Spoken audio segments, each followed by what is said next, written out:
ನಮಸ್ತೆ. ನಾವು ಪ್ಯಾರ್ ಸಿನಿಮಾ ತಂಡದಿಂದ ನಾನು ಸುಪ್ರೀತ್ ಎಸ್ ಡೈರೆಕ್ಷನ್ ಮಾಡಿದ್ದೀನಿ. ಇದರಲ್ಲಿ ನಮ್ಮ producer Nagashree madam, HS Nagashree madam, ಹಾಗೆ ನಮ್ಮ ಸಿನಿಮಾದ ಹೀರೋ ರಿಶ್ವಿನ್, ಹಾಗೆ ನಮ್ಮ ಮ್ಯೂಸಿಕ್ ಡೈರೆಕ್ಟರ್ ಪಳನಿ ಡಿ ಸೇನಾಪತಿ. ನಮಸ್ಕಾರ. ಈ ಸಿನಿಮಾ ಬಗ್ಗೆ ಹೇಳ್ಬೇಕು ಅಂತಂದ್ರೆ ಫಸ್ಟ್ ಸ್ಟಾರ್ಟ್ ಆಗಿದ್ದೆ ಒಂದು ಸ್ಟೋರಿ, ಒಂದು ಲವ್ ಸಬ್ಜೆಕ್ಟ್ ಕೊಡ್ಬೇಕು ಅನ್ನೋ ದೃಷ್ಟಿಯಿಂದ ತುಂಬಾ ಫಸ್ಟ್ ಸ್ಕ್ರಿಪ್ಟ್ ಅಲ್ಲಿ ಒಂದು ರೊಮ್ಯಾಂಟಿಕ್ ಲವ್ ಸ್ಟೋರಿ ಮಾಡ್ಬೇಕು ಅಂತಾನೆ ಹೇಳಿ ಸ್ಕ್ರಿಪ್ಟ್ ಇಂದ ಸ್ಟಾರ್ಟ್ ಆಯ್ತು. ಹಾಗೆ ಸ್ಕ್ರಿಪ್ಟ್ ಹೋಗ್ತಾ ಹೋಗ್ತಾ ಒಂದು ತಂದೆ ಸೆಂಟಿಮೆಂಟ್ ಸಹಿತ ಬರ್ಬೇಕು ಅಂತ ಹೇಳಿ, ಯಾಕಂದ್ರೆ ಎಮೋಷನ್ ಅಂತ ಅಂದ್ರೆ ಬರೀ ಹೀರೋ ಹೀರೋಯಿನ್ ಮಧ್ಯೆ ಇರೋಂತ ಲವ್ ಅಷ್ಟೇ ಅಲ್ಲ, ತಂದೆ ಮಗಳು ಮಧ್ಯೆ ಇರುವಂತ ಪ್ರೀತಿ ವಿಶ್ವಾಸ ಅದು ಎಷ್ಟರ ಮಟ್ಟಿಗೆ ನಾವು ಸ್ಟ್ರಾಂಗ್ ಆಗಿ ತೋರಿಸ್ಬೋದು ಅನ್ನೋದ್ರ ಮೇಲೆ ಸ್ಕ್ರಿಪ್ಟ್ ಸ್ಟಾರ್ಟ್ ಆಯ್ತು. ಆ ಸ್ಕ್ರಿಪ್ಟ್ ಸ್ಟಾರ್ಟ್ ಆಗ್ತಿದ್ದಾಗೇನೆ ನಮ್ಮ ಪ್ರೊಡ್ಯೂಸರ್ ಹತ್ರ ಡಿಸ್ಕಸ್ ಮಾಡಿದಾಗ ಅವ್ರಿಗೆ ತುಂಬಾ ಇಷ್ಟ ಆಯ್ತು. ತುಂಬಾ ಇಷ್ಟ ಆಗೋದಕ್ಕೆ ಕಾರಣ ಏನಂತ ಅಂದ್ರೆ ಅವರು ಒಬ್ರು ಹೆಣ್ಮಗ್ಳಾಗಿತ್ಕೊಂಡು ತಂದೆ ಮೇಲಿರೋ ಅಂದ್ರೆ ಎಷ್ಟು ಪ್ರೀತಿ ಅದನ್ನ ಯಾವ ರೀತಿ ತೋರಿಸ್ಬೋದು ಅನ್ನೋದು ಅವ್ರಿಗೂ ಒಂದು ಇಮ್ಯಾಜಿನೇಷನ್ ಬಂತು. ಆ ವಿಶ್ವಾಸ ಆಗ್ಲಿ, ಆ ಪ್ರೀತಿ ಆಗ್ಲಿ ಎಷ್ಟು ಅದು ತೋರ್ಸೋದು ಸಾಧ್ಯನೋ ಅದೆಲ್ಲ ನಮ್ ಸ್ಕ್ರಿಪ್ಟ್ ಅಲ್ಲಿ ಇರೋದ್ರಿಂದ ತುಂಬಾ ಪ್ರೀತಿಯಿಂದ ಒಪ್ಕೊಂಡ್ರು. ಅದಕ್ಕೆ ತಕ್ಕನಾಗಿ ಏನೇನ್ ಬಜೆಟ್ ಬೇಕು ಅದೆಲ್ಲಾನು ಸಹಿತ ಪ್ರೊವೈಡ್ ಮಾಡಿದ್ರು. ಅದಕ್ಕೆ ಎಷ್ಟು ಥ್ಯಾಂಕ್ಸ್ ಹೇಳಿದ್ರು ಕಡಿಮೆನೆ. ಹೀಗೆ ಅದೇ ಪ್ರೊಡಕ್ಷನ್ ಯಾವ ರೀತಿ ಸ್ಟಾರ್ಟ್ ಆಯ್ತು ಅನ್ನೋದ್ರ ಬಗ್ಗೆ ಒಂದಷ್ಟು ಪ್ರೊಡ್ಯೂಸರ್ ಮಾತಾಡ್ತಾರೆ. ಇಲ್ಲ, ಈಗ ನಂಗೆ ಸುಪ್ರೀತ್ ಸರ್ ಮುಂಚೆಯಿಂದನೂ ಗೊತ್ತು. ಸರ್ ಜೊತೆ ಅಂದ್ರೆ ಎಡಿಟಿಂಗ್ ಅದೆಲ್ಲ ವರ್ಕ್ ಮಾಡ್ಬೇಕಾದ್ರೆ ನಾನು ಸರ್ಗೆ ಫಸ್ಟ್ ನಾನು ಆಕ್ಚುಲಿ ಅಸಿಸ್ಟೆಂಟ್ ಆಗಿ ನಾನು ಸರ್ ಹತ್ರ ಹೋಗಿದ್ದು. ಯಾಕೆ ನಂಗೆ ಡೈರೆಕ್ಷನ್ ತುಂಬಾ ಇಂಟ್ರೆಸ್ಟ್ ಇತ್ತು. ಮೇನಾಗಿ ಡೈರೆಕ್ಟ್ ಆಗ್ಬೇಕಂತ ಇಂಡಸ್ಟ್ರಿಗೆ ಬಂದಿದ್ದು. ಬಟ್ ಪ್ರೊಡಕ್ಷನ್ ಅಂದ್ರೆ ಸರ್ ಕತೆ ಚೆನ್ನಾಗಿತ್ತು, ತುಂಬಾ ಚೆನ್ನಾಗಿತ್ತು. ಮತ್ತೆ ನಾನಂತಲ್ಲ, ಈ ಪ್ರತಿಯೊಬ್ಬರು ಹೆಣ್ಮಕ್ಳಿಗೂ ಕೂಡ ಈ ಕತೆ ತುಂಬಾ ಇಷ್ಟ ಆಗತ್ತೆ, ಕೇಳಿದವ್ರು ಎಲ್ಲರೂ ಕೂಡ ಇಷ್ಟಪಡ್ತಾರೆ. ಇದು ಫುಲ್ ತಂದೆ ಅಂದ್ರೆ ಹೆಣ್ಮಕ್ಳಿಗೆ ತಂದೆನೆ ಫಸ್ಟ್ ಹೀರೋ ಅಂತ ಹೇಳ್ಬಿಟ್ಟು, ಹಾಗಾಗಿ ತಂದೆಗೋಸ್ಕರ ಹೀರೋಯಿನ್ ಸ್ಯಾಕ್ರಿಫೈಸ್ ನೋಡ್ಬಿಟ್ಟು ತುಂಬಾ ಚೆನ್ನಾಗಿದೆ ಸರ್. ಕತೆ ತುಂಬಾ ಚೆನ್ನಾಗಿ ಮಾಡ್ತಿದ್ರು. ಸ್ಟೋರಿ ಡಿಸ್ಕಷನ್ ಆಗ್ಬೇಕಾದ್ರೆ ಸರಿ ಆಯ್ತು, ಮನೇಲಿ ಮಾತಾಡಿ ಓಕೆ ನಾವೇ ಪ್ರೊಡಕ್ಷನ್ ಮಾಡೋಣ ಅಂತ ಹೇಳ್ಬಿಟ್ಟು, ಯಾಕಂದ್ರೆ ಅಷ್ಟು ಚೆನ್ನಾಗಿ ಕತೆ ಮಾಡ್ಕೊಂಡಿದ್ರು ಸುಪ್ರೀತ್ ಸರ್. ಹೀಗೆ ಇದ್ರ ಕತೆ ಸ್ಟಾರ್ಟ್ ಆಯ್ತು. ಆಮೇಲೆ ಮೂವಿ ಕೂಡ ತುಂಬಾ ಚೆನ್ನಾಗಿ ಬಂದಿದೆ. ಮೇಕಿಂಗ್ ಅಲ್ಲೂ ಕೂಡ ಏನು ಸರ್ ಯಾವ್ದಕ್ಕೂ ಕಾಂಪ್ರಮೈಸ್ ಆಗಿಲ್ಲ, ಹೀಗೆ ಬೇಕು ಅಂತ ಕೇಳಿದ್ದಾರೆ. ಅದು ನಮ್ಗೆ ಕೈಲಾದ ಮಟ್ಟಕ್ಕೆ ನಾನು ಮಾಡ್ಕೊಟ್ಟಿದೀನಿ ಅಂತ ಅನ್ಕೋತೀನಿ. ಹಾಗೆ ಮತ್ತೆ ನಮ್ದು ಮ್ಯೂಸಿಕ್ ಇರ್ಲಿ ಮತ್ತೆ ಸಿನಿಮಾಟೋಗ್ರಫಿ ಅದು ತುಂಬಾ ಚೆನ್ನಾಗಿ ಬಂದಿದೆ. ಹಾಗೆ ನಮ್ ಹೀರೋ ರಿಶ್ವಿನ್ ಅವರು ಮತ್ತೆ ರಾಶಿಕಾ ತುಂಬಾ ಚೆನ್ನಾಗಿ ಮಾಡಿದ್ದಾರೆ ಮೂವಿ. ಹೀಗೆ ನಮ್ಮ ಸ್ಕ್ರಿಪ್ಟ್ ಎಲ್ಲ ಕಂಪ್ಲೀಟ್ ಆದ್ಮೇಲೆ ಇದಕ್ಕೆ ಹೊಸಬ್ರೇ ಆಗ್ಬೇಕು ಅಂತ ಅಂದ್ಬಿಟ್ಟು ಏನಕ್ಕೆ ಒಂದು ಡಿಸ್ಕಷನ್ ಆಯ್ತು ಅಂದ್ರೆ, ಒಂದು ಹೊಸ ಫೇಸ್ ಅಲ್ಲಿ ಏನು ಜನಗಳು ಎಕ್ಸ್ಪೆಕ್ಟ್ ಮಾಡಿರಲ್ಲ.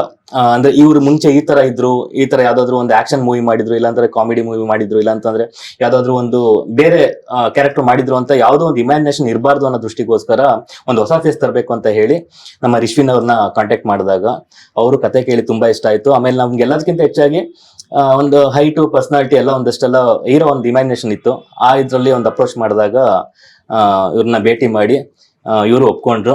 ಆವಾಗ್ಲಿಂದ ಪ್ರಿಪರೇಷನ್ ಎಲ್ಲ ಸ್ಟಾರ್ಟ್ ಆಯ್ತು. ತುಂಬಾ ಕಷ್ಟಪಟ್ಟು ಎಲ್ಲ ಪ್ರಿಪೇರ್ ಎಲ್ಲ ಆಗಿದ್ದಾರೆ. ಡ್ಯಾನ್ಸ್ ಆಗ್ಲಿ, ಫೈಟ್ ಆಗ್ಲಿ, ಎಲ್ಲದಕ್ಕಿಂತ ಹೆಚ್ಚಾಗಿ ಪರ್ಫಾರ್ಮೆನ್ಸ್ ತುಂಬಾ ಇಂಪಾರ್ಟೆನ್ಸ್ ಕೊಡ್ಬೇಕಾಗಿತ್ತು. ಪ್ರತಿಯೊಂದು ಹಂತದಲ್ಲೂ ಸಹಿತ, ಪ್ರತಿ ಸೀನಲ್ಲೂ ಸಹಿತ ಏನಾದ್ರೂ ಒಂದು ಸೀನ್ ತಕ್ಕನಾಗಿ ಅಲ್ಲಿ ಇನ್ವಾಲ್ವ್ ಆಗಿ ಮಾಡಿದ್ರೇನೆ ಚೆನ್ನಾಗಿ ಬರೋ ತರ ಸಿಚುವೇಶನ್ ಇದ್ದಿದ್ರಿಂದ ತುಂಬಾನೇ ಡೀಪ್ ಆಗಿ ಪ್ರಾಕ್ಟೀಸ್ ಮಾಡ್ಬೇಕಾಗಿತ್ತು. ಅದೆಲ್ಲಾನು ಸಹಿತ ತುಂಬಾ ಚೆನ್ನಾಗಿ ಮಾಡಿದ್ದಾರೆ. ಈ ಸಿನಿಮಾ ಸ್ಟಾರ್ಟ್ ಆದ್ಮೇಲೆ ನಾವೆಲ್ಲ ಒಂದಷ್ಟೆಲ್ಲ ಡಿಸ್ಕಷನ್ ಎಲ್ಲ ಮಾಡಿದ್ವಿ. ಪ್ರೊಡ್ಯೂಸರ್ ಒಪ್ಕೊಂಡಾದ್ಮೇಲೆ ನೆಕ್ಸ್ಟ್ ರಿಶ್ವಿನ್ ಅವ್ರು ಒಪ್ಕೊಂಡ್ರು. ರಿಶ್ವಿನ್ ಅವ್ರ ಆದ್ಮೇಲೆ ನೆಕ್ಸ್ಟ್ ಸ್ಟಾರ್ಟ್ ಮಾಡಿದ್ದೆ ಮ್ಯೂಸಿಕ್. ಅದಕ್ಕಿಂತ ಮುಂಚೆ ನೀವು ಫಸ್ಟ್ ಟೈಮ್ ಕಥೆ ಕೇಳಿದಾಗ ಏನ್ ಅನಿಸ್ತು ಅಂತ? ಎಲ್ರಿಗೂ ನಮಸ್ಕಾರ. ನೀವು ಫಸ್ಟ್ ಟೈಮ್ ನಮ್ಮ ಮನೆಗೆ ಬಂದು ಕತೆ ಇದು ಮಾಡಿದಾಗ ಅದೊಂದು ಫಾದರ್ ಸೆಂಟಿಮೆಂಟ್ ಅಂದಿದ ತಕ್ಷಣ ಒಂದು ಎಮೋಷನ್ ಬಿಲ್ಡ್ ಆಯ್ತು. ಬಿಕಾಸ್ ನನಗೆ ನಮ್ಮ ತಂದೆ ಅಂದ್ರೆ ತುಂಬಾ ಇಷ್ಟ, ಹಾಗೂ ನಮ್ಮ ತಂದೆಯವ್ರಿಗೂ ಅವ್ರ ತಂದೆ ಅಂದ್ರೆ ಹಂಗೆ ಇಷ್ಟ. ಸೊ ಅದು ಫಸ್ಟ್ ಅಲ್ಲಿ ಕತೆ ಕೇಳೋಕ್ಕಿಂತ ಮುಂಚೆ ಅದೊಂದು ಎಮೋಷನ್ ಟಚ್ ಆಯ್ತು. ಆ ಕತೆ ಕೇಳಾದ್ಮೇಲಂತೂ ತುಂಬಾ ಎಮೋಷನ್ ಆಗಿ ಅಳುನು ಬಂತ. ಆಕ್ಚುಲಿ ನಮಗೂ ನಮ್ಮ ತಂದೆಯವ್ರಿಗಾಗಿ ಒಂದು ಲೈನಲ್ಲಿ ಕೇಳಿದ ತಕ್ಷಣ, ಇಲ್ಲ ಈ ಡೆಬ್ಯೂ ಸಿನಿಮಾಗೆ ಬೆಸ್ಟ್ ಸಿನಿಮಾ, ಒಳ್ಳೆ ಆಪರ್ಚುನಿಟಿ. ಆಮೇಲೆ ನಿಮ್ ಹತ್ರ ಡಿಸ್ಕಸ್ ಮಾಡಿದಾಗ ಆಲ್ಮೋಸ್ಟ್ ಒಂದ್ ಸ್ವಲ್ಪ ಕಣ್ಣ ನೀರು ತುಂಬಿಕೊಂಡಿತ್ತು ಅದು.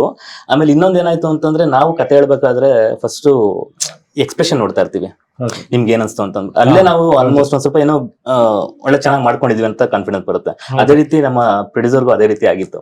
ಫಸ್ಟ್ ಟೈಮ್ ಹೇಳಿದಾಗ ಒಂಥರ ಇದನ್ನ ಮಾಡ್ಲೇಬೇಕು ಅಂತ ಹೇಳಿ ಇದ್ ಮಾಡಿದ್ರು. ಕತೆ ಡಿಸ್ಕಷನ್ ಮಾಡ್ಬೇಕಂದ್ರೆ ಇಲ್ಲ ಇದು ಏನೋ ಡೈರೆಕ್ಷನ್ ಏನೇ ಥಾಟ್ ಬಂದ್ರೆ ಇಲ್ಲ ಇದ್ ನಾವೇ ಮಾಡ್ಬೇಡ ಅಂತ ಹೇಳ್ಬಿಟ್ಟು ಮನೇಲಿ ಅಪ್ರೋಚ್ ಮಾಡ್ಬಿಟ್ಟು ಅದನ್ನ ಹಾಗೆ ತಗೊಂಡಿದ್ದು. ಇಲ್ಲ ಅದು ತುಂಬಾ ಖುಷಿ ಆಯ್ತು. ಆಮೇಲೆ ನಾವು ಕತೆ ಎಲ್ಲ ಫೈನಲ್ ಮಾಡಿದ್ಮೇಲೆ ನಮ್ಗೆ ಏನಂತ ಅಂದ್ರೆ ಮ್ಯೂಸಿಕ್ ಅಲ್ಲಿ ನಾವು ಹಿಟ್ ಮಾಡ್ಲೇಬೇಕು ಅನ್ನೋದೊಂದು ಮೈಂಡ್ ಸೆಟ್ ಮಾಡ್ಕೊಂಡ್ವಿ. ಆಮೇಲೆ ಇವ್ರ ಹತ್ರ ಫಸ್ಟ್ ಡಿಸ್ಕಸ್ ಮಾಡಿದಾಗ ಫಸ್ಟ್ ಮ್ಯೂಸಿಕ್ ಅಲ್ಲಿ ಚೆನ್ನಾಗ್ ಆಗ್ಲೇಬೇಕು, ಅದಕ್ಕೆ ಒಳ್ಳೆ ಇದು ಬೇಕು, ಇನ್ಪುಟ್ಸ್ ಎಲ್ಲ ಬೇಕು. ಆಮೇಲೆ ಏನ್ ಬೇಕು ಅನ್ನೋದು ನನಗೆ ಗೊತ್ತಿರೋದ್ರಿಂದ ನಾನು ನಿಮ್ಮ ಹತ್ರ ಎಕ್ಸ್ಪ್ಲೇನ್ ಮಾಡಿದಾಗ ಆ ಟೈಮಲ್ಲಿ ಇಲ್ಲ ಈ ತರದೊಂದು ರೊಮ್ಯಾಂಟಿಕ್ ಆಗಿ ಬರ್ಬೇಕು, ಆಮೇಲೆ ತಂದೆ ಮಗಳು ಮಧ್ಯದಲ್ಲಿ ಒಂದು ಎಮೋಷನ್ ಸಾಂಗ್ ಆಗ್ಬೇಕು ಅಂತಂದ್ರೆ ಒಬ್ರು ಒಳ್ಳೆ ಮ್ಯೂಸಿಕ್ ಡೈರೆಕ್ಟರ್ ಬೇಕು ಅಂತ ಹೇಳಿ ನಮ್ಮ ಪಳ್ಳಿ ಸರ್ ಹತ್ರ ಬಂದ್ವಿ. ಸರ್ ನಿಮ್ಮ ಹತ್ರ ಬಂದ್ವಿ. ಫಸ್ಟ್ ನಿಮ್ಮ ಹತ್ರ ಡಿಸ್ಕಸ್ ಮಾಡಿದಾಗ ಬಜೆಟ್ ತುಂಬಾ ಕಡಿಮೆ ಇತ್ತು. ಆಮೇಲೆ ಏನಂತಂದ್ರೆ ಸ್ಟೋರಿ ಎಲ್ಲ ಕೇಳಾದ್ಮೇಲೆ ಇಲ್ಲ ನನ್ ಕಡೆಯಿಂದ ಫಸ್ಟ್ ಏನಾಗುತ್ತೋ ಮೂವ್ ಮಾಡೋಣ, ಆಮೇಲೆ ಏನ್ ಬೇಕೋ ಅದು ಅದಾಗ ತಗೊಳುತ್ತೆ ಅಂತ ಒಂದ್ ಮಾತು ಹೇಳಿದ್ರಿ.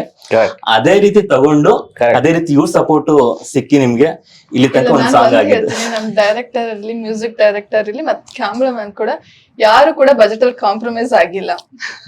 ಅದೇ ಕಾಂಪ್ರಮೈಸ್ ಆಗಿಲ್ಲ. ಅದು ಇನ್ನೊಂದೇನಂತಂದ್ರೆ ಅದ್ ಏನ್ ಕೇಳ್ತೀವಿ ಅದನ್ನೆಲ್ಲ ಆ ತರ ಬಂದಿದೆ.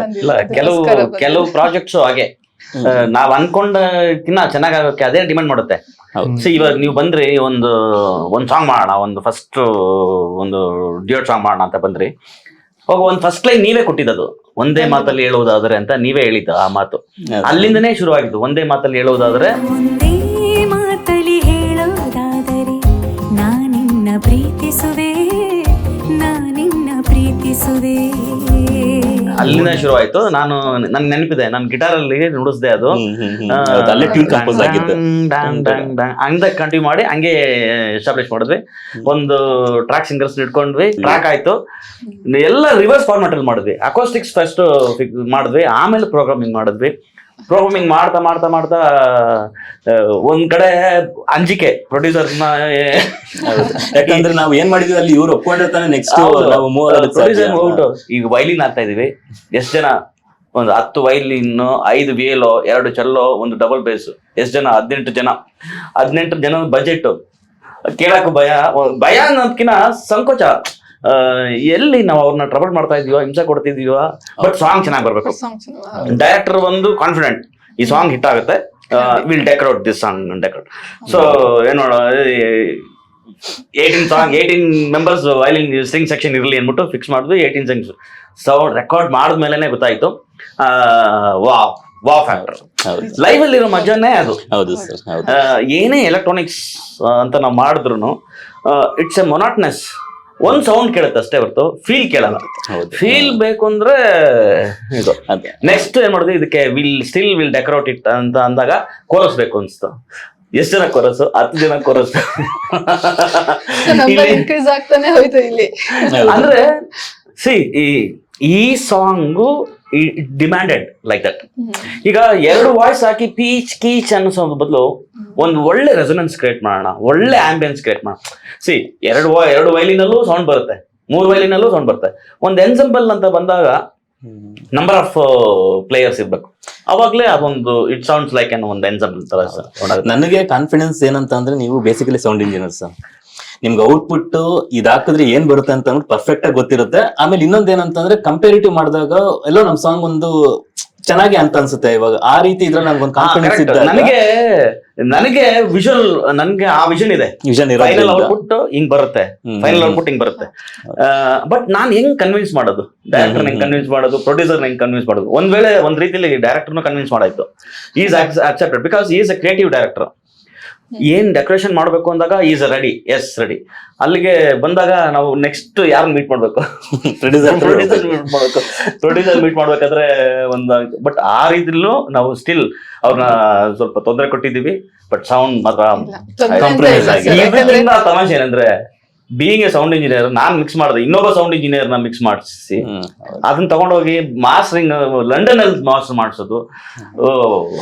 ಅದಂತೂ ಯಾಕೆ ಅಂತಂದ್ರೆ ಆಲ್ಮೋಸ್ಟ್ ಮಾಸ್ಟರಿಂಗ್ ಇದಕ್ಕೇನೆ ನಾವು ಆಲ್ಮೋಸ್ಟ್ ಒಂದು 2 months ತನಕ ತಗೊಂಡಿದ್ವಿ ಸರ್. ಯಾಕೆ ಅಂತಂದ್ರೆ ಪ್ರತಿಯೊಂದಲ್ಲೂ ಟೆಸ್ಟಿಂಗ್ ಏನಂತಂದ್ರೆ, ಓಕೆ ಇವ್ರದ್ದು ಚೆನ್ನಾಗಿ ಬರುತ್ತಾ, ಇನ್ನೊಬ್ದು ಕಂಪೇರಿಟಿವ್ಲಿ, ಯಾಕೆಂದ್ರೆ ಬೆಸ್ಟ್ ಬರ್ಬೇಕು ಅಂತ ಮೈಂಡ್ ಅಲ್ಲಿ ಇದೆ.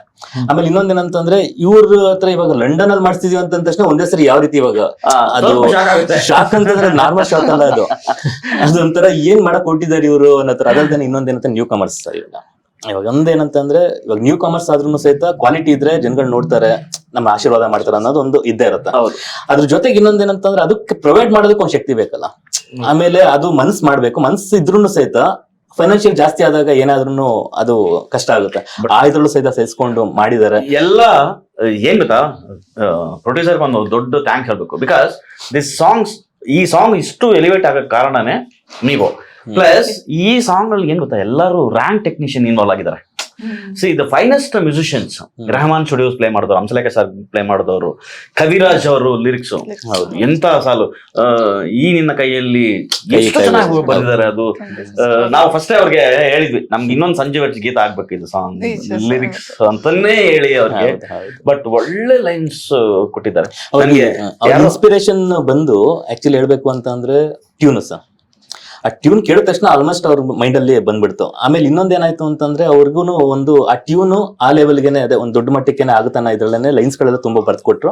ಆಮೇಲೆ ಅದ್ರ ಜೊತೆಗೆ ಇನ್ನೊಂದೇನಂತಂದ್ರೆ ಆ ಲೈನ್ಸ್ ಗಳು ಚರಣ ಆಗ್ಲಿ ಪಲ್ಲವಿ ಆಗ್ಲಿ ಪ್ರತಿಯೊಂದನ್ನು ಸಹಿತ ಏನೋ ತುರುಕ್ದಂಗಿಲ್ಲ ಸರ್ ಅಲ್ಲಿ. ಹೌದು. ಅದ್ರ ಜೊತೆ ಟ್ಯೂನ್ ಜೊತೆ ಏನೋ ಹೋಗ್ತಾ ಇದೆ ಅನ್ನೋ ಅಷ್ಟೊಂದು ಇದಾಗಿ ಅವನು ಒಂದೇ ಇದ್ರಲ್ಲಿ ಹೋಗ್ತಾ ಇತ್ತು. ಆಮೇಲೆ ಅವ್ರು ಆಕ್ಚುಲಿ ಬರದ ತಕ್ಷಣ ಹೇಳಿದ್ರು ಇದು ಇನ್ನೊಂದು ಸಂಜೆ ವರ್ಸ್ ಗೀತ ಸಾಂಗ್ ಆಗುತ್ತೆ ಅಂತ ಅಂದ್ಬಿಟ್ಟು. ಅದಕ್ಕಿಂತ ಖುಷಿ ಬೇರೆ ಇಲ್ಲ. ಅದೇ ರೀತಿ ಇವತ್ತು ಆಗಿದೆ. ಆಮೇಲೆ ಇನ್ನೊಂದೇನಂತಂದ್ರೆ ನೀವು ಸಹಿತ ಮ್ಯೂಸಿಕ್ ಸ್ಟಾರ್ಟ್ ಆದಾಗ್ಲೇ ಹೇಳ್ಬಿಟ್ಟಿದ್ರಿ. ಹೌದು. ಒಂದ್ ವೈಬ್, ಒಂದು ಪ್ರಾಜೆಕ್ಟ್ ಒಂದು ಸ್ಟಾರ್ಟ್ ಆಗಿದ ತಕ್ಷಣ ನಮ್ಗೆ ಗೊತ್ತಿಲ್ಲದೇನೆ ನಮ್ಗೊಂದು ಇಂಟೆನ್ಷನ್ ಟ್ರಿಗರ್ ಮಾಡ್ತಾ ಇರ್ತದೆ. ಇದು ಗೆದ್ವಿ, ಈ ಸಾಂಗ್ ನಾವು ಗ್ಯಾರಂಟಿ ಗೆಲ್ತೀವಿ, ಗೆಲುವಿನ ಕಡೆ ವರ್ಕ್ ಮಾಡೋಣ ಅಂತ ಕಾನ್ಸಂಟ್ರೇಟ್ ಮಾಡ್ತೀವಲ್ವಾ. ಸೊ ಈ ಡೈಲಿ ಕೆಲಸ ಮಾಡ್ತಾನೆ ಇರ್ತೀವಿ. ಯಾವ್ದೋ ಒಂದು ಪರ್ಟಿಕ್ಯುಲರ್ ವರ್ಕ್ ನಮಗೆ ಖುಷಿ ಕೊಡುತ್ತೆ, ಇನ್ನೊಬ್ರು ಖುಷಿ ಕೊಡಲ್ಲ. ನಾವು ಮಾಡೋ ಕೆಲಸ ಇನ್ನೊಬ್ರಿಗೆ ಖುಷಿ ಕೊಡೋದು ಇಂಪಾರ್ಟೆಂಟೇ. ಅದಕ್ಕಿಂತ ಇಂಪಾರ್ಟೆಂಟ್ ನಮಗ್ ನಾವೇ ಎಂಜಾಯ್ ಮಾಡೋದಿದೆಯಲ್ಲ, ಅದು ತುಂಬಾನೇ ಇಂಪಾರ್ಟೆಂಟ್. ಆ ರೀತಿಲಿ ತುಂಬಾ ಎಂಜಾಯ್ ಮಾಡಿದ್ವಿ. ಎಷ್ಟು ಸತಿ ಕೇಳಿ ಟೆನ್ಷನ್ ಕಡಿಮೆ ಮಾಡಿರೋದೇ ಆ ಸಾಂಗ್ ಕೇಳ್ಕೊಂಡೇನೆ ಟೆನ್ಷನ್ ಕಡಿಮೆ ಆಗಿರೋದು.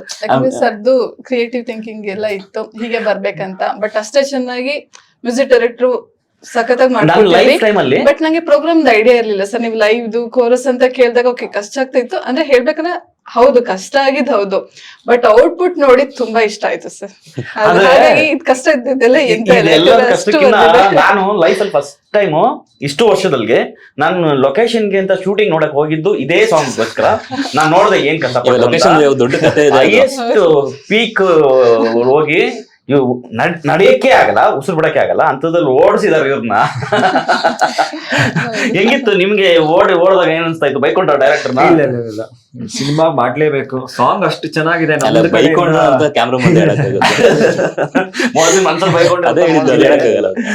ನೀವು ಸಾಂಗ್ ಅಷ್ಟು ಚೆನ್ನಾಗಿ ಮಾಡಿರ್ಬೇಕಾದ್ರೆ ನಮ್ದೊಂದ್ ಸ್ವಲ್ಪ ಎಫರ್ಟ್ ಇರ್ತದೆ. ಆದ್ರೂ ಅಲ್ಲಿ ಏನಾಗುತ್ತೆ, ನಾರ್ಮಲ್ ಪ್ಲೇಸ್ ಅಲ್ಲಿ ಓಡೋದು, ನಡೆಯೋದು, ಎಗರೋದು, ಜಂಪ್ ಮಾಡೋದೆಲ್ಲ ಓಕೆ. ಅಲ್ಲಿ ಪ್ಲೇಸ್ ಅಲ್ಲಿ ನಿಮ್ನ ಎಗರಿಸಿ ದೈವ ಓಡಿಸಿದಾರಲ್ಲ, ಎಷ್ಟು 3-4 ಟೇಕ್ ಎಲ್ಲ ಮಾಡಿಸಿದ್ರು. ಸುಮಾರು ಟೇಕ್ ಆಗಿದೆ. ಬಟ್ ಅದ್ರ ಬಗ್ಗೆ ಏನ್ ಕಾನ್ಸೆಪ್ಟ್ ನನ್ ಮೋಸ್ಟ್ಲಿ ಅವೆಲ್ಲ ಮಾಡಾದ್ಮೇಲೆ ಗೊತ್ತಾಯ್ತು. ಆಮೇಲೆ ನಾವೆಲ್ಲ ಸ್ವೆಟರ್ ಹಾಕೊಂಡಿದ್ವಿ, ನಿಮ್ಗೆ ಶರ್ಟ್ ಬರೀ ನನಗೆ ಆಯ್ತು ಪಾಪ. ನೋಡಿ ಇವಾಗ ಮ್ಯೂಸಿಕ್ ಒಂದು ಪಾಠ ಆಯ್ತು ಅಂತಂದ್ರೆ ನೆಕ್ಸ್ಟ್ ಶೂಟಿಂಗ್ದು ಮೊದ್ಲೇ ಆಘಾತದ್ಮೇಲೆ ಆಘಾತ ಇವ್ರಿಗೆ ಆಗಿದೆ. ಏನಂತಂದ್ರೆ ಮ್ಯೂಸಿಕ್ ಇಷ್ಟೊಂದು ಕಚ್ಚಾಗ್ಬಿಟ್ಟಿದೆ, ಎಲ್ಲ ಇದಾಗಿದೆ. Next location.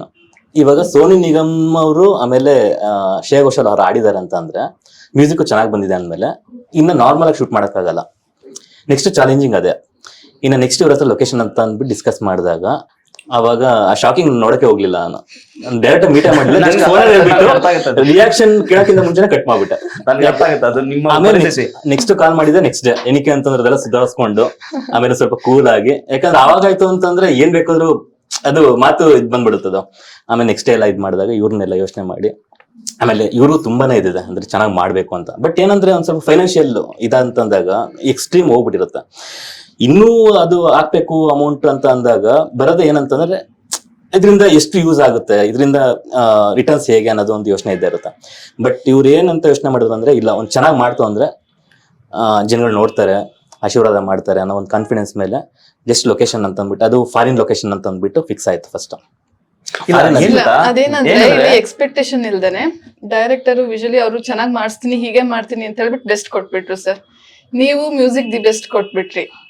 ಇನ್ನ ನಮ್ ಹೀರೋ ಮತ್ತೆ ಹೀರೋಯಿನ್ ಆಲ್ರೆಡಿ ಅವ್ರು ಕೂಡ ಫುಲ್ ಇನ್ವಾಲ್ವ್ಮೆಂಟ್ ಎಲ್ಲ ನೋಡಿದಾಗ ತುಂಬಾ ಸೀನ್ಸ್ ಅಲ್ಲೆಲ್ಲ ತುಂಬಾ ಚೆನ್ನಾಗಿ ಅದ್ಭುತವಾಗಿ ಮಾಡಿದ್ದಾರೆ. ಎಲ್ಲರೂ ಬೆಸ್ಟ್ ಕೊಟ್ಕೊಂಡ್ ಬಂದಾಗ ಲಾಸ್ಟಿಗೆ ಸಾಂಗ್ ಅಂತ ಕೇಳಿದಾಗ ಹೌದು ಒಂದ್ ನಿಮಿಷ ಯೋಚನೆ ಮಾಡಿದ್ ಹೌದು, ಇಲ್ಲ ಈ ಸಾಂಗ್ಗೆ ಏನ್ ಬೇಕೋ ಅದ್ ಕೊಡ್ಬೇಕು ಅಂತ ಹೇಳ್ಬಿಟ್ಟು ನೆಕ್ಸ್ಟ್ ಡೇ ಸರ್ ಕಾಲ್ ಮಾಡಿದ್ರು, ಒಂದೇ ಟೈಮ್ ತಗೊಂಡ್ರು. ನೆಕ್ಸ್ಟ್ ಡೇ ಕಾಲ್ ಮಾಡಿದಾಗ ಒಂದೇ ಮಾತು, ಓಕೆ ಸರ್ ಆಯ್ತು ಮಾಡೋಣ, ಅದು ಒಂದೇ ಮಾತಲ್ಲಿ ಒಂದೇ ಮಾತಲ್ಲೇ ಹೇಳ್ಬಿಟ್ಟಿದ್ದು. ಆಕ್ಚುಲಿ ನೆನಪಾಯ್ತಾ ನಿಮ್ಗೆ ಅದು? ನಾವು ಹಂಸಲೇಖ ಸರ್ಗೆ ಸಾಂಗ್ ತೋರಿಸ್ತಿದ್ವಿ ಗೊತ್ತಾ, ನಿಮ್ಗೆ ಗೊತ್ತಿಲ್ಲ ಅನ್ಸುತ್ತೆ ಮೋಸ್ಟ್ಲಿ. ಹಂಸಲೇಖ ಸರ್ಗೆ ಸಾಂಗ್ ತೋರಿಸಿದ್ವಿ. ತೋರಿಸಿದ ತಕ್ಷಣ ಅವರು ವಾವ್ ತುಂಬಾ ಎಕ್ಸೈಟ್ ಆಗ, ಒಂಥರ ವಾವ್ ಏನ್ರ ಇದು ಇಷ್ಟೊಂದು ಚೆನ್ನಾಗಿ CG ಮಾಡಿದ್ರಿ, ಯಾರು CG ಆರ್ಟಿಸ್ಟ್ ಇದು ಲೈವ್ ಅಲ್ಲಿ ಶೂಟ್ ಮಾಡ್ರ ಸರ್, ಎಷ್ಟು ದಿವಸ ಮಾಡಿದ್ರಿ ಅಂತ ಕೇಳಿದ್ರು ಸರ್. ಅವ್ರು ನಂಬ್ತಾನೆ ಇಲ್ಲ. ಅವರು ಬೆಳಿಗ್ಗೆ ಕೂಡ ಯಾರೋ ಒಬ್ರು ಫೋನ್ ಮಾಡಿದ್ರು, ನಿಮ್ದು ಇದ್ರಲ್ಲಿ ನೋಡಿದೆ ಏನೋ ಸಾಂಗ್ ನ ತುಂಬಾ ಚೆನ್ನಾಗಿ ಗ್ರಾಫಿಕ್ಸ್ ಮಾಡಿದ್ದಾರೆ. ಯಾರು ಅಂತ ಗ್ರಾಫಿಕ್ಸ್ ಅಲ್ಲ, ಅದು ಇಟ್ಸ್ ಲೈವ್ ಲೊಕೇಶನ್. ಆಮೇಲೆ ಇದುವರೆಗೂ ಯಾರು ಮಾಡಿಲ್ದಿರ ಅಂತ ಜಾಗದಲ್ಲೂ ಸಹಿತ ಮಾಡೋದಕ್ಕೆ ಒಂದು ಅವಕಾಶ ಸಿಕ್ತು. ಆ ಫ್ಲವರ್ಸ್ ಗಳು ಯಾವಾಗ್ಲೂ ಬೆಳೆಯಲ್ಲ ಅಲ್ಲಿ, ಕ್ರೀಮ್ ಇದೆಯಲ್ಲ ಓಪನಿಂಗ್ ಬರುತ್ತಲ್ಲ, ಲಡಾಖ್ ಅಂತ ಅನ್ಸೋದೇ ಇಲ್ಲ ಸರ್ ಅದು. ಕರೆಕ್ಟ್. ಯಾಕಂದ್ರೆ ಲಡಾಖ್ ಅಂತಂದ್ರೆ ಬರೀ ಏನಂತಾರೆ ಈ ಮಡ್ ಕಲರ್ ಇದೇ ನೋಡಿರ್ತೀವಿ. ಆಮೇಲೆ ರೋಡ್ಸ್ ಗಳು ಅದೇ ಬೆಟ್ಟ ಗುಡ್ಡ ಮಧ್ಯೆ ಸಿಂಗಲ್ ರೋಡ್ಗಳು. ಬಟ್ ಈ ತರ ಕಲರ್ಫುಲ್ ಆಗಿ ಇಡೀ ನಮ್ಮ ಸಿನಿಮಾದಲ್ಲಿ, ನಮ್ಮ ಸಿನಿಮಾ ಇಂಡಸ್ಟ್ರಿಯಲ್ಲೇ ಇದೇ ಫಸ್ಟ್ ಅಂತ ಅನ್ಸುತ್ತೆ. ಯಾಕೆಂದ್ರೆ ನಾವು ಸ್ವಲ್ಪ ಬೇರೆದೆಲ್ಲ ಕಂಪೇರ್ ಮಾಡಿದಾಗ ಅದೊಂದು ಖುಷಿ, ಏನೋ ಒಂದು ಪ್ರಯತ್ನ ಮಾಡಿದೀವಿ, ಅದಕ್ಕೊಂದು ಪ್ರತಿಫಲ ಸಿಕ್ಕಿದೆ ಅನ್ನೋದೊಂದು ಸಮಾಧಾನ. ಆಮೇಲೆ ಅದನ್ನೆಲ್ಲ ಮೆಚ್ಕೊಂಡಿದಾರಲ್ಲ, ಅದು ಇನ್ನೂ ಒಂಥರ ಏನೋ ಒಂದು ಮಾಡಿದಕ್ಕೂ ಸಾರ್ಥಕ ಅಂತ ಅನಿಸ್ತಾ ಇದೆ.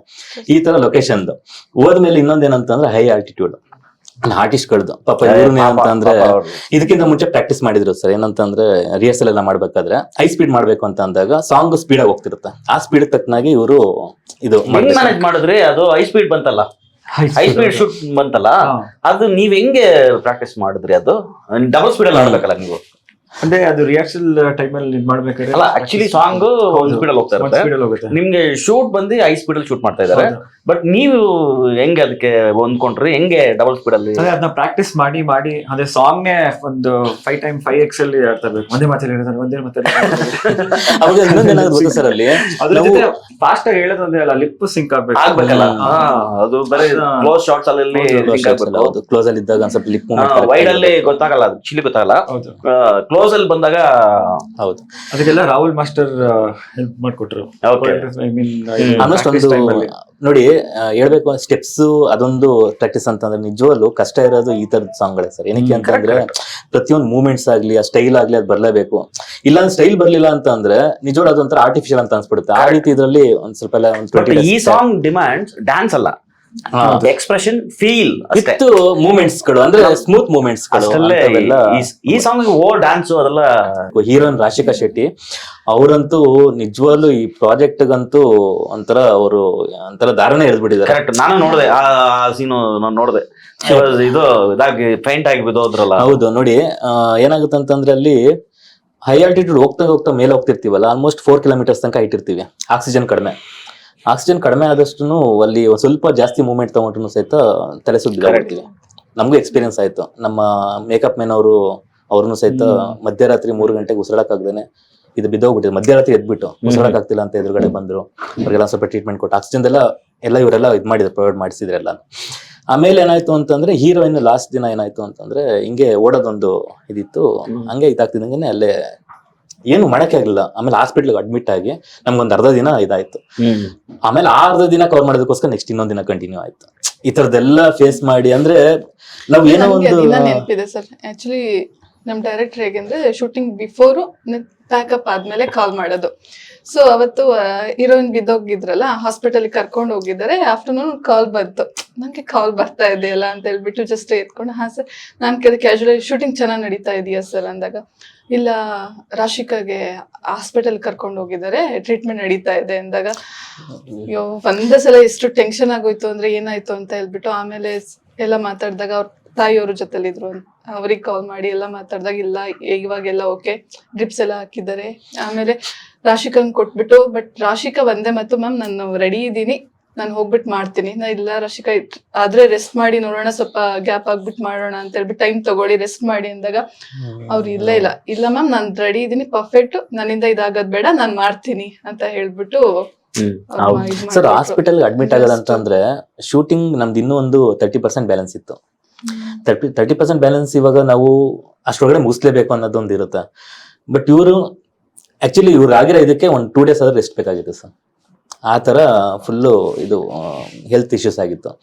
ಈ ಥರ ಇದ್ದಾಗ ಅವರು ಶೂಟಿಂಗ್ಗೋಸ್ಕರ ಅದೇ ಏನೋ ಅವ್ರು ಡಾಕ್ಟರ್ ಹತ್ರ ಅಂತ ಕೇಳಿದಾರೆ ಅಂದ್ರೆ ನನಗೆ ಇವಾಗ ತಕ್ಷಣಕ್ಕೆ ನಾನು ಶೂಟಿಂಗ್ ಹೋಗೋ ಥರ ಏನಾದರೂ ಮಾಡಿ ನನಗೆ ಇಂಜೆಕ್ಷನ್ ಆ ಥರ ಎಲ್ಲ ಕೇಳ್ಕೊಂಡು ಅವ್ರ ಹಂಗೂ ತಡ್ಕೊಳಕ್ ಆಗಲ್ಲ ಅದೆಲ್ಲ, ಇಲ್ಲ ನಾನು ಮ್ಯಾನೇಜ್ ಮಾಡ್ತೀನಿ ಅಂತ ಹೇಳಿ ಮತ್ತೆ ಮುಗಿಸ್ಕೊಂಡು ಸ್ವಲ್ಪ ಒಂದು 2-3 hours ರೆಸ್ಟ್ ಮಾಡಿ ಶೂಟಿಂಗ್ ಬಂದು ಸಾಂಗ್ ಮಾಡ್ಕೊಡಿದ್ದು. ಬಟ್ ಎಲ್ಲೂ ಸಹಿತ ಪೇನ್ ನ ತೋರಿಸ್ಕೊಡ್ಲಿಲ್ಲ ಸ್ಕ್ರೀನ್ ಮೇಲೆ. ನಿಜವಾಗ್ಲೂ ಅದು ನಿಜವಾದ ಒಂದು ಅದೇನಂತಂದ್ರೆ ಗಾಡ್ ಅಂದ್ರೆ ಬ್ಲೆಸ್ಸಿಂಗ್ಸ್ ಆತರ ಇದೆ. ಅದೇ ಅಷ್ಟೆಲ್ಲ ಕಷ್ಟಗಳೇ ಈಗ ಸ್ಕ್ರೀನ್ ಮೇಲೆ ಕಾಣಿಸ್ತಾ ಇದೆ. ನೋಡಿ ಅವ್ರಿಗೆ ಅದ ತಲೆ ಸುತ್ತ ಬಿದ್ದಿರೋರು ಅಂತ ಇಂಜೆಕ್ಷನ್ಸ್ ಎಲ್ಲ ತಗೊಂಡು ಮಾಡಿದಾರೆ ಅಂತಂದ್ರೆ ಆ ಫೇಸ್ ಎಕ್ಸ್ಪ್ರೆಷನ್ ಪೇನ್ ಆತರ ಕಾಣಿಸ್ತಿಲ್ಲ ಅಂತಂದ್ರೆ ನಿಜವಾಗ್ಲೂ ಅವರು ಸಿನಿಮಾ ಮೇಲೆ ಇರೋ ಡೆಡಿಕೇಶನ್ ಆಗಿರ್ಬೋದು, ಆಮೇಲೆ ನಾನು ಮಾಡ್ಬೇಕು, ನನ್ನ ಮೇಲೆ ಇಷ್ಟೊಂದೆಲ್ಲ ಖರ್ಚಾಗ್ತಿದೆ, ಅಷ್ಟು ದೂರ ಹೋಗಿದೆ ಬಂದಿದೀವಿ ಇಲ್ಲಿ, ಅಷ್ಟು ದೂರ ಬಂದಿದ್ಮೇಲೆ ಏನಾಗುತ್ತೆ ಅಂತಂದ್ರೆ ಪ್ರತಿಯೊಂದು ದಿನನೂ ಸಹಿತ ಇಂಪಾರ್ಟೆಂಟ್ ಸರ್ ಅಲ್ಲಿ. ಬಜೆಟ್ ಪ್ರೊಡ್ಯೂಸರ್ ಮೇಲೂ ಕನ್ಸರ್ನ್ ಇರ್ಬೇಕಲ್ಲಿ, ಯಾಕಂದ್ರೆ ಸ್ವಲ್ಪ ಏನಾದ್ರು ಡಿಲೇ ಆಯ್ತು ಅಂದ್ರೂ ಸಹಿತ ಎಲ್ಲಾ ಫ್ಲೈಟ್ ಟಿಕೆಟ್ಸ್ ಎಲ್ಲ ಮಿಸ್ ಆಗುತ್ತೆ, ಕ್ಯಾನ್ಸಲ್ ಮಾಡ್ಕೋಬೇಕಾಗುತ್ತೆ. ಇವೆಲ್ಲ ಮೈಂಡ್ ಅಲ್ಲಿ ಇಟ್ಕೊಂಡು ಪಾಪ ಏನೋ ಗೊತ್ತಿಲ್ಲ ಅವರು ಡೆಡಿಕೇಟ್ ಮಾಡಿರೋದ್ರಿಂದ ಈ ತರ ಸಾಂಗ್ ಬಂದಿದೆ. ಆಮೇಲೆ ಇವ್ರನ್ನು ಅಷ್ಟೇ, ಇವ್ರು ಹೇಳ್ಕೊಳಲ್ಲ ಸರ್, ಅವರು ಏನೇ ಇದಾದ್ರೂ ಸಹಿತ ಪ್ರತಿಯೊಂದ್ರಲ್ಲೂ ಸಹಿತ ಏನೋ ಸುಸ್ತಾಗುತ್ತೆ, ಆಲ್ಮೋಸ್ಟ್ ಒಂದ್ ಸ್ವಲ್ಪ ಇದಾಗಿರುತ್ತೆ, ಬಟ್ ಏನ್ ಹೇಳ್ಕೊಡಲ್ಲ, ನಾನು ಮಾಡ್ತೀನಿ. ಬಟ್ ಇವ್ರನ್ನು ಸ್ಟ್ರಾಂಗ್ ಇದ್ರು. ಆಮೇಲೆ ರಾಶಿಕಾಗೂ ಸಹಿತ ಒಂದ್ ಸ್ವಲ್ಪ ಸಪೋರ್ಟಿವ್ ಆಗಿ ಜೊತೆಲಿ ಇತ್ಕೊಂಡು, ಯಾಕಂದ್ರೆ ನಾವೆಲ್ಲ ದೂರ ಇರ್ತೀವಿ, ನೋಡಿದ್ರಲ್ಲ ವೈಡ್ ಲೊಕೇಶನ್ಸ್ ಎಲ್ಲ ನಾವ್ ಹತ್ರ ಇರಲ್ಲ, ದೂರ ಇದ್ದಾಗ ಇವರೇ ರಾಶಿಕಾ ಅವ್ರಿಗೆಲ್ಲ ಒಂದ್ ಸ್ವಲ್ಪ ಇದ್ ಮಾಡ್ಕೊಡಿ, ಯಾಕಂದ್ರೆ ಹೆಲ್ತ್ ಇಶ್ಯೂಸ್ ಇದ್ದಾಗ ಒಂದ್ ಸ್ವಲ್ಪ ಜೊತೆಲಿ ಇರ್ಬೇಕಲ್ಲ, ಇವರೇ ಮ್ಯಾನೇಜ್ ಮಾಡಿ ಎಲ್ಲ ಮಾಡಿದ್ರು. ನಿಜವಾಗ್ಲೂ ಈ ತರ ಒಂದು ಔಟ್ಪುಟ್ ಬರ್ಬೇಕು ಅಂತಂದ್ರೆ ರಿಶ್ವಿನ್ ಆಗ್ಲಿ ರಾಶಿಕಾ ಶೆಟ್ಟಿ ಪಾತ್ರ ತುಂಬಾ ಜಾಸ್ತಿನೇ ಇದೆ. ಆಮೇಲೆ ಕ್ಯಾಮ್ರಾ ವರ್ಕ್, ಕ್ಯಾಮ್ರಾಮನ್ ಸರ್ ಅವರಂತೂ ಎಕ್ಸ್ಟ್ರಾರ್ಡಿನರಿ. ಅವರು ಫ್ರೇಮ್ ಇಡ್ತು ಅಂತಂದ್ರೆ ಪೇಂಟಿಂಗ್ ತರ, ಇವಾಗ ಅದೇ ಹೇಳ್ತಾ ಇದ್ರು, ಪೇಂಟಿಂಗ್ ತರ ಕಾಣಿಸ್ತಿದೆ ಸ್ಕ್ರೀನ್ ಅಂತ ಅಂದ್ಬಿಟ್ಟು. ಇದಕ್ಕೆಲ್ಲ ಕಾರಣ ಕ್ಯಾಮ್ರಾಮನ್ ಸರ್ ನಮ್ಮ KS ಚಂದ್ರಶೇಖರ್ ಸರ್, ತುಂಬಾ ಚೆನ್ನಾಗಿ ಮಾಡಿದ್ದಾರೆ. ಮಾತ್ರ ತುಂಬಾ ಚೆನ್ನಾಗಿ ಬಂದಿದೆ ಅಂತ ಹೇಳಿ. ಆಕ್ಚುಲಿ ನಾನು ಎಂಟೈರ್ ಮೂವಿ ನಾನು ನೋಡಿದೆ. It's a feel good movie. ಒಂದು ಒಳ್ಳೆ ಈಗ ಏನು ಒಂದು ಲಾಸ್ಟ್ 10 minutes ಏನಂದ್ರೆ ಒಂದು ಒಳ್ಳೆ ಒಂದು ಫೀಲ್ನ ಆಡಿಯನ್ಸ್ ಕಟ್ಕೊಂಡು ಹೋಗೋ ಥರ ಇದೆ. ಬಿಕಾಸ್ ನಮಗೆ ಇನ್ನು ನಮ್ಮಲ್ಲ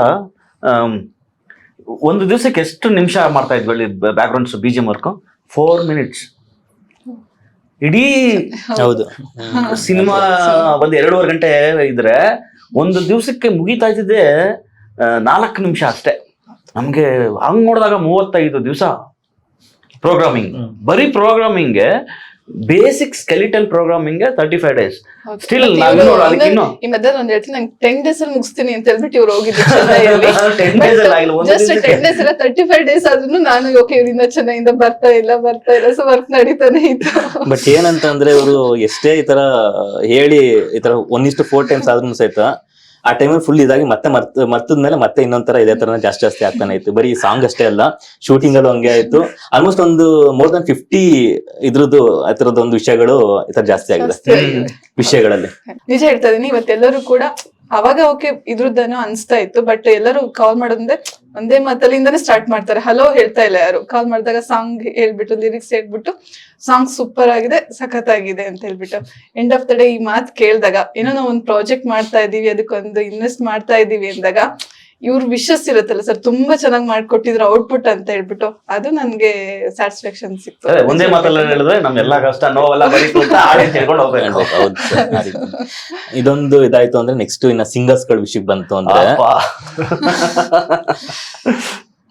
ಅದು ಪ್ರೊಡ್ಯೂಸರ್ ಮಾಡ್ಬೇಕು, ಅದು over credits goes to producer. ಯಾಕೆ ಅಂತಂದ್ರೆ ಇನ್ನ ನಮ್ಮ ಇದ್ರಲ್ಲೂ ಆಡಿಸ್ಬೋದು, ಎಲ್ಲ ಇದಿತ್ತು, ಆಪ್ಷನ್ಸ್ ಎಲ್ಲ ಇದಿತ್ತು. ಆಮೇಲೆ ಇನ್ನೊಂದ್ ಏನಂತಂದ್ರೆ ಇದು ನಾವು ಕಂಪೋಸಿಂಗ್ ಟೈಮ್ ಅಲ್ಲೇ ಒಂದಷ್ಟು ಮೈಂಡ್ಗೆ ಹಾಕೊಂಡಿದ್ವಿ. ಅಂದ್ರೆ ಶ್ರೇಯಾ ಘೋಷಾಲ್ ಅವ್ರನ್ನ ತುಂಬಾ ವರ್ಷಗಳಾಯ್ತು, ಹೇಗಾದ್ರೂ ಮಾಡಿ ನಾವು ಅವ್ರನ್ನ ಕರ್ಕೋಬೇಕು ಹಂಗಂತ ಅಂದ್ಬಿಟ್ಟು ಫುಲ್ ಅಂತ ಆಡ್ಸೋದಂತಲ್ಲ, ಏನೋ ಒಂದ್ ಸಾಂಗ್. ಯಾಕಂತಂದ್ರೆ ಅದು ಇವಾಗ ಬೇರೆ ಲ್ಯಾಂಗ್ವೇಜ್ ಅವ್ರು ನಮ್ಮ ಕನ್ನಡ ಸಾಂಗ್ ಆಡ್ಸೋದು ನಮ್ಮವ್ರಿಗೆ ಅವಕಾಶ ಕೊಡ್ಬೇಕಂತ ಇರುತ್ತೆ, ಈಗ ನಮ್ಮಲ್ಲಿ ಇದ್ ಮಾಡಿರ್ತೀವಿ. ಬಟ್ ಏನಂತಂದ್ರೆ ಎಲ್ಲೋ ಒಂದ್ ಕಡೆ ಅವ್ರ ವಾಯ್ಸ್ ಎಲ್ಲೋ ಒಂದ್ ಕಡೆ ಮಿಸ್ ಆಗ್ತಿತ್ತು ಅನ್ನೋ ದೃಷ್ಟಿಗೋಸ್ಕರ ನಾವು ಸ್ವಲ್ಪ ಒಂದೇ ಒಂದ್ ಸಾಂಗ್ ಆಡ್ಸೋಣ ಇದನ್ನ ಅಂತ ಅಂದ್ಬಿಟ್ಟು ಹೇಳಿ ಡಿಸ್ಕಸ್ ಮಾಡಿ. ನಮ್ ಕನ್ನಡ ಜನಗಳು ಶ್ರೇಯಾ ಅವ್ರನ್ನ ಬೇರೆಯವ್ರ ಅಂತ ನೋಡೇ ಇಲ್ಲ, ನಮ್ಮ ಮನೆ ಮಗಳು ಅಂತಾನೆ ಮಾಡ್ಕೊಂಡ್ಬಿಟ್ಟಿದ್ದಾರೆ. ಸೊ ಆ ರೀತಿಲಿ ಶ್ರೇಯಾಗ ಒಂದು ಎಕ್ಸ್ಕ್ಯೂಸ್ ಇದೆ ಅವ್ರದ್ದೊಂದು. ಆಮೇಲೆ ಅವರು ಇನ್ನೊಂದೇನಂತಂದ್ರೆ ತುಂಬಾ ಆಲ್ಮೋಸ್ಟ್ ಒಂದು 7 years ಆಯ್ತು ಅನ್ಸುತ್ತೆ ಅವರು ಸಾಂಗ್, ಕನ್ನಡ ಸಾಂಗ್ಸ್ ಆಡಿ. ಅಷ್ಟು ಸುಲಭ ಸಿಗ್ತಿರ್ಲಿಲ್ಲ. ಅಷ್ಟರಲ್ಲಿ ಅದೇ ಇವ್ರೆ ನಾವ್. ಆಮೇಲೆ ಇನ್ನೊಂದೇನಂತಂದ್ರೆ ನಾವೇನೋ ಡಿಸೈಡ್ ಮಾಡಿದ್ವಿ ಡಿಸೈಡ್ ಮಾಡಿದ್ಮೇಲೆ ಸಿಗ್ತಾರ ಇಲ್ವಾ ಅಂತ ಅಂದ್ಬಿಟ್ಟು ಇವ್ರೆ ಅಂತ ಸಿಗ್ಲೇಬೇಕು ಅಂತ ಅವ್ರು ಬಿಡ್ಲಿಲ್ಲ. ಎಷ್ಟು ಇವ್ರು ಕೇಳಿದ್ರೆ ಇಲ್ಲ ಶ್ರೇಯಾ ಮ್ಯಾಮ್ದು ನೀವು ಅದೇ ಸಾಂಗ್ ಯಾವಾಗ ಒಂದೇ ಮಾತಲ್ಲಿ ಟ್ರ್ಯಾಕ್ ಹಾಡ್ಸಿದ್ರಲ್ಲ ಅವಾಗ ಇದಾಯ್ತು, ನೆಕ್ಸ್ಟ್ ಲೈವ್ ಬೇಕು ಅಂತ ಹೇಳ್ಬಿಟ್ಟು ಇವ್ರೆಲ್ಲ ಹೇಳ್ಬೇಕಾದ್ರೆ ಹೌದು ಅದ್ ಕಾಂಬೋ ಇದೆಯಲ್ಲ ಶ್ರೇಯಾ ಮ್ಯಾಮ್ ಸೋನು ನಿಗಮ್ ಸರ್ದು ವಾಯ್ಸ್ ಬಂದ್ಮೇಲೆ ತುಂಬಾ ಚೆನ್ನಾಗಿರುತ್ತೆ ಅಂತ ಹೇಳ್ಬಿಟ್ಟು ಇವ್ರು ಹೇಳಿದ್ರಲ್ಲ, ನನ್ಗೂ ಅನ್ಸ್ತಾ ಹೌದು ಹೇಗಾದ್ರೂ ಮಾಡಿ ಅವ್ರು ಕರ್ಕೊ ಬರ್ಬೇಕು ಅಂತ ಹೇಳ್ಬಿಟ್ಟು. ಹೇಗಿದ್ರು ಅದ್ರಲ್ಲಿ ಟಾಕಿ ಪೋಷನ್ ತನಕ ಟೈಮ್ ಇತ್ತು. ನಾವು ಒಂದು ಬೆಸ್ಟ್ ಅಂದ್ರೆ ನಾವು ಮ್ಯೂಸಿಕ್ ಫಸ್ಟ್ ಸ್ಟಾರ್ಟ್ ಮಾಡೋದಕ್ಕೆ ನನಗೆ ಟೈಮ್ ಸಿಕ್ತು ಅವ್ರ ಹತ್ರ ರೆಗ್ಯುಲರ್ ಕಮ್ಯುನಿಕೇಶನ್ ಮಾತಾಡೋದಕ್ಕೆ. ಆಮೇಲೆ ಇದು ಆಲ್ಮೋಸ್ಟ್ 1.5 year ಪ್ರೊಸೆಸ್ ಇದು ಅವ್ರ ಹತ್ರ ಮಾತಾಡ್ತಾರೆ ಡೇಟ್ಗೋಸ್ಕರ, ಯಾಕಂದ್ರೆ ಮ್ಯಾಮ್ ತುಂಬಾ ಅವ್ರು ಬಿಸಿ ಇದ್ರು, ಬೇರೆ ಬೇರೆ ಸಾಂಗ್. ನಿಮ್ಗೊಂದು ವಿಷಯ ಗೊತ್ತಾ, ಮಧ್ಯದಲ್ಲಿ ಸಾರಿ ಇಂಟರಪ್ಟ್ ಮಾಡ್ತೀನಿ, ಈ ಸಾಂಗ್ ಆಡಿದ್ರಲ್ಲ ಶ್ರೇಯ ಅವರು, ಈ ಸಾಂಗ್ ಆದ್ಮೇಲೆ ಅವತ್ತಿನ ಫುಲ್ ಪ್ರೋಗ್ರಾಮ್ ಕ್ಯಾನ್ಸಲ್ ಮಾಡಿದ್ರು ಅವರು. ನಾನು ಈ ಸಾಂಗ್ ಆದ್ಮೇಲೆ I don't want to disturb ಇದು, I don't want to lose this happiness. ನಾನು ಈ ಖುಷಿಲೇ ನಾನು ಇವತ್ತು ಮನೆಗೆ ಹೋಗ್ಬೇಕು, ನಾನು ಇವತ್ತು ಬೇರೆ ಆಡಲ್ಲ ಅಂತ ಅವರ ಸೆಕೆಂಡ್ ಹೇಳ್ಬಿಟ್ಟು ಕ್ಯಾನ್ಸಲ್ ಮಾಡಿ ಆರಾಮಾಗಿ ಕೂತಿದ್ರು ಅವರು. ಅಂತ ಹೇಳ್ಬಿಟ್ಟು ಹೇಳಿದಾಗ ನೆನಪಾಯ್ತು ಖುಷ್ಬು ಮ್ಯಾಮ್. ಆಕ್ಚುಲಿ ಅವರು ತುಂಬಾ ಸಪೋರ್ಟಿವ್ ಆಗಿ ಮತ್ತೆ ಅಷ್ಟೇ ಕಮ್ಯುನಿಕೇಟ್ ಮಾಡ್ತಾ ಇದ್ರು. ನಾವ್ ಹೀಗಿದೆ ಮ್ಯಾಮ್, ಹೀಗೆ ಮ್ಯಾಮ್ ಓಕೆ ಬಿಸಿ ಇದಾರೆ ನಾವು ಮಾಡ್ಕೊಡ್ತೀವಿ. ಅಟ್ಲೀಸ್ಟ್ ಅವರು ಒಂದು ಹೋಪ್ ಕೊಟ್ರು. ಈಗ ಒಂದ್ ವೇಳೆ ಹಾಡ್ಸಲ್ಲ ಅಂತ ಹೇಳ್ಬಿಟ್ಟು ಅಂದಿದ್ರೆ ನಾನ್ ಮತ್ತೆ ಮಾತಾಡಕ್ ಆಗ್ತಾ ಇರ್ಲಿಲ್ಲ. ಬಟ್ ಅವ್ರು ಓಕೆ ಸಾಂಗ್ ತುಂಬಾ ಚೆನ್ನಾಗಿದೆ, ನಾನ್ ಮಾತಾಡ್ತೀನಿ ಅವ್ರಿಗೆ ಹೇಳಿ ಇದ್ ಮಾಡಿ ಅಂತ ಹೇಳ್ಬಿಟ್ಟು. ಬಟ್ ಒಂದಂದ್ರೆ ಸಾಂಗ್ ಕೇಳ್ಬಿಟ್ಟೆ ಮ್ಯಾಮ್ ಇಷ್ಟಪಟ್ಬಿಟ್ಟು ನಮ್ ಸಾಂಗ್ ಹಾಡಿರೋದು. ಯಾಕಂದ್ರೆ ಇದು ಸಾಂಗ್ ಅದ್ ಕ್ವಾಲಿಟಿ ಅದೆಲ್ಲ ಕಂಪ್ಲೀಟ್ ಆಗಿ ಇಲ್ಲ ತುಂಬಾ ಚೆನ್ನಾಗಿದೆ ಸಾಂಗ್, ಇದು ನಾನು ಹಾಡ್ತೀನಿ ಅಂತ ಹೇಳ್ಬಿಟ್ಟು ನಮ್ಗೆ ಆಕ್ಚುಲಿ ಅವ್ರಿಗೆ ಅವತ್ತು ಬೇರೆ ಆಡೋದೆಲ್ಲ ಇತ್ತು. ಹೌದು, ಅವರು ಅವತ್ತು ಏನ್ ಮಾಡಿದ್ರು, ಅವರು ನನ್ ಮುಂದೆ ಹೇಳಿದ್ರು ಇವತ್ತು ಬೇಡ, ನಾನು ಈ ಸಾಂಗ್ ಇದಲ್ಲೇ ಇರ್ಲಿ, ನಾನು ಈ ಮೂಡಿಂದ ಬೇರೆ ಬರೋದ್ ಬೇಡ, ಬಿಕಾಸ್ ಚೆನ್ನಾಗಿದೆ ಸಾಂಗ್ ಅಂತ ಹೇಳಿ ಅವರು. ನಾನು ಅದ್ ವಿಡಿಯೋ ನೋಡಿದೆ ಸರ್, ಅವರು ತುಂಬಾ ಎಂಜಾಯ್ ಮಾಡ್ತಾ ಇದ್ರು, ಇವನ್ ಡ್ಯಾನ್ಸ್ ಎಲ್ಲ ಮಾಡಿದ್ದಾರೆ. ಆ ವಿಡಿಯೋ ಎಲ್ಲ ಇದೆ ಇವಾಗ, ಅದು ನೋಡಿ ಅವ್ರು ಎಷ್ಟು ಎಂಜಾಯ್ ಮಾಡಿದಾರೆ ಅಂತ ಅಂದ್ರೆ ಮೋಸ್ಟ್ಲಿ ನಾನು ಇದುವರೆಗೂ ಅವತ್ತರ ಒಂದ್ ಸಾಂಗ್ ನ ಎಂಜಾಯ್ ಮಾಡಿರೋದು ಎಲ್ಲೂ ನೋಡಿಲ್ಲ ಸರ್ ವಿಡಿಯೋಸ್ಗಳು. ಇರ್ತಾರೆ ಅಂತ ಒಂದ್ ಫೀಲ್, ಆದ್ರೆ ಅವ್ರು ಹಂಗಿರ್ಲಿಲ್ಲ. ಅವರು ಸೋ ಕ್ಯಾಶುವಲ್, ಎಷ್ಟು ಕ್ಯಾಶುವಲ್ ಆಗಿ ಟೇಬಲ್ ಟೆನ್ನಿಸ್ ಆಡೋಣ ಆಮೇಲೆ ಎಂಜಾಯ್ ಮಾಡಿದ್ರು. ಆಮೇಲೆ ಸಾಂಗ್ ಕೇಳ್ತಾ ಅವ್ರ ಒಂಥರ ಮೈವೇ ಮರ್ತ್ಬಿಟ್ರು. ಅಂದ್ರೆ ಎಷ್ಟು ಇಷ್ಟ ಆಯ್ತು ಅಂತಂದ್ರೆ, ಇಲ್ಲ ಈ ಸಾಂಗ್ ನನ್ಗೆ ಬೇರೆ ತರನೇ ಒಂದ್ ವೈಬ್ಸ್ ಕೊಡ್ತಾ ಇದೆ ಎಲ್ಲ. ಎಷ್ಟು ಕರೆಕ್ಷನ್ಸ್ ಹೇಳಿದ್ವಿ ನಾವು. ಹೌದು, ಯಾವ್ದಕ್ಕೂ ಬೇಜಾರ್ ಮಾಡ್ಕೊಳ್ಳಿಲ್ಲ. ಕರೆಕ್ಷನ್ಸ್ ಗೋರು ಮುಖ ಸಿಂಡ್ರಿಸ್ಕೊಂಡಿದ್ದೇ ಇಲ್ಲ. ಹಾ ಓಕೆ ಆಡೋಣ ಅಂತ. ಆಮೇಲೆ ಇನ್ನೂ ಅವ್ರ ಆಪ್ಷನ್ ಕೊಡ್ತಾರೆ. ಆಪ್ಷನ್ ಟೇಕ್ಸ್ ಗಳೇ ಎಷ್ಟೊಂದಿದೆ ಅಂದ್ರೆ ಅದ್ರದಲ್ಲಿ ಇನ್ನೊಂದ್ 3-4 ಸಾಂಗ್ ಮಾಡೋಷ್ಟು ಆಪ್ಷನ್ ಟೇಕ್ಸ್ ಗಳು ಅಷ್ಟು ಕೊಟ್ಟಿದ್ದಾರೆ, ರಾಗಗಳಿದೆ ಅಷ್ಟೊಂದು, ಅಷ್ಟು ವರ್ಷನ್ಸ್ ಕೊಟ್ಟಿದ್ದಾರೆ ನಮ್ಗೆ. ನಾನು ಅವ್ರಿಗೆ ಅವತ್ತೇ ಹೇಳಿದೆ, ಮೇಡಮ್ ನೀವು ಆಡಿದ್ಮೇಲೆ ಈ ಎಷ್ಟೊಂದು ಆಪ್ಷನ್ಸ್ ನಾನು ಹೆಂಗ್ ಸೆಲೆಕ್ಟ್ ಮಾಡೋದು ನಾವು? ಎಲ್ಲಾ ಆಪ್ಷನ್ಸು ಚೆನ್ನಾಗಿದೆ. ಈಗ ಒನ್ ಟೇಕ್ 2 ಟೇಕ್ 3 ಕೊಡ್ತಾರಲ್ವಾ, ಎಲ್ಲಾ ಆಪ್ಷನ್ಸು ಚೆನ್ನಾಗಿದೆ. ಯಾವ್ದು ಬಿಡೋದು ಕನ್ಫ್ಯೂಸ್. ಬಟ್ ಅದನ್ನ ಸೆಲೆಕ್ಟ್ ಮಾಡೋದೇ ಒಂದು ದೊಡ್ಡ ಟಾಸ್ಕ್ ಆಯ್ತು. ಕ್ಯಾಮ್ರಾಮನ್ ಸರ್ ಜೊತೆ ಫಸ್ಟ್ ಡಿಸ್ಕಸ್ ಮಾಡಿದಾಗ ಅವರು ಲಡಾಖ್ ಅಂತ ಹೇಳಿದಾಗ ಫಸ್ಟ್ ಡಿಸ್ಕಸ್ ಮಾಡಿದ್ದೆ ಅವರು, ಇದು ಕಲರ್ಫುಲ್ ಬೇಕು, ಆಮೇಲೆ ಒಂದು ಟಿಂಟ್ ಅಲ್ಲಿ ಇದು ಮಾಡ್ಬೇಕು ಅಂತ ಅಂದ್ಬಿಟ್ಟು ಡಿಸ್ಕಷನ್ ಆಯ್ತು ಸರ್. ಮೇನ್ ಅಂದ್ರೆ ಯಾಕೆ ಲಡಾಖ್ ನಾವು ಕಲರ್ಫುಲ್ ಆಗಿ ತೋರ್ಸಕ್ಕಾಗಲ್ಲ ಅಂತ. ಬಟ್ ಇದೇನಂತ ಅಂದ್ರೆ ಸಾಂಗು ಸೋನು ನಿಗಮ್ ಶ್ರೇಯಾ ಘೋಷಾಲ್ ಆಡಿರೋದ್ರಿಂದ ಕಲರ್ಫುಲ್ ಆಗಿ ಬೇಕೇ ಬೇಕು. ಆಮೇಲೆ ಎಲ್ಲೂ ಸಹಿತ ನಾವು ಸಿಂಗಲ್ ಇದು ಟಿಂಟ್ ಯೂಸ್ ಮಾಡಿ. ಯಾವ ಕ್ಯಾಮೆರಾ ಯೂಸ್ ಮಾಡಿದ್ರಿ ನೀವು? ಪ್ಯಾಂಥಮ್. Wow, expensive again. ಅದ್ರದ್ದೊಂದು ದೊಡ್ಡ ಸ್ಟೋರಿ ಇದೆ ನೆಕ್ಸ್ಟ್ ಎಪಿಸೋಡ್ ಅಲ್ಲಿ. ಹಾಗೆ ಅವರು ಕಲರ್ಫುಲ್ ಲಡಾಖಲ್ಲಿ ಹೆಂಗ್ ಬರುತ್ತೆ, ಯಾವ್ದೇ ಕಾರಣಕ್ಕೂ ಏನಂದ್ರೆ ಪ್ಯಾನೋಂಗ್ ಲೇಕ್ ಅಲ್ಲಿ ಒಂದು ಬ್ಲೂ ಇದು ನೀರ್ ಸಿಗ್ಬೋದು ಅಷ್ಟೇ. ಇನ್ ಮಿಕ್ಕಿದ್ದೆಲ್ಲ ಅಲ್ಲಿ ಗ್ರೀನ್ ಒಂದು ಇಲ್ಲ ಸರ್, ಅಲ್ಲಿ ಗ್ರೀನ್ ಇಲ್ಲ. ಅದು ಏನಂತ ಒಂದು ಸೀಸನ್ ಅಲ್ಲಿ ಮಾತ್ರ.